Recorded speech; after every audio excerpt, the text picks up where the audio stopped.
Well, it's Friday. That means we are joined by our financial expert, Jeff LaBelle, here for our market wrap. And you know, we were talking earlier, you're a little concerned about where the markets are going right now. Well, yes, I am. The economy is not looking good, obviously, but the markets keep surging ahead. That's a great thing, but we have to take a step back and really take a close look on what lies ahead. There's a real disconnect between the stock market and the environment. Let's take a look at what happened this past week. Investors along the market are celebrating the Fed's decision on Thursday to unleash more stimulus into the economy. QE3 entails buying $40 billion in mortgage-backed securities each month. The objective is to keep rates at historic low levels to encourage corporate expansion and future hiring. After the Fed's announcement, the market soared 1.5% to close at their highest levels since December 2007. Traders continued bidding up equities for the second day in a row.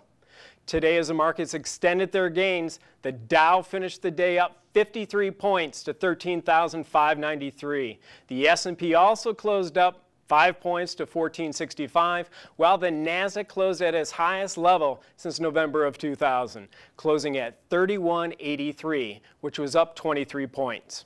And now stocks in the news. The world's most valuable company, Apple, introduced its new iPhone 5. For consumers like me who have the iPhone 4, is it really worth the upgrade? Well, iPhone 5 has a bigger screen, it's 18% thinner, and 1/5 lighter than the iPhone 4.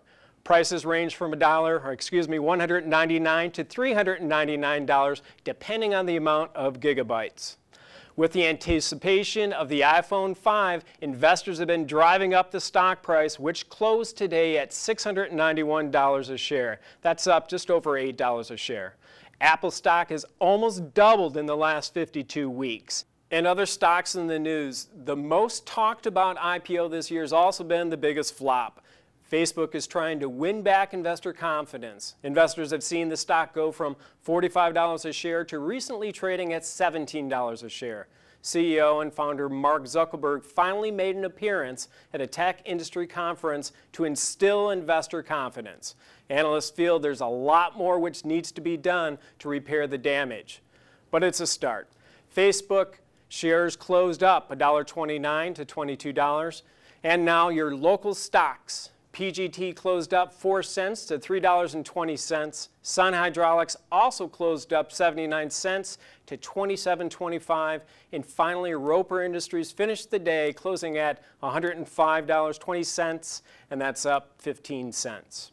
If you know of any company or organization who's making an impact in our local economy, I would like to know about it.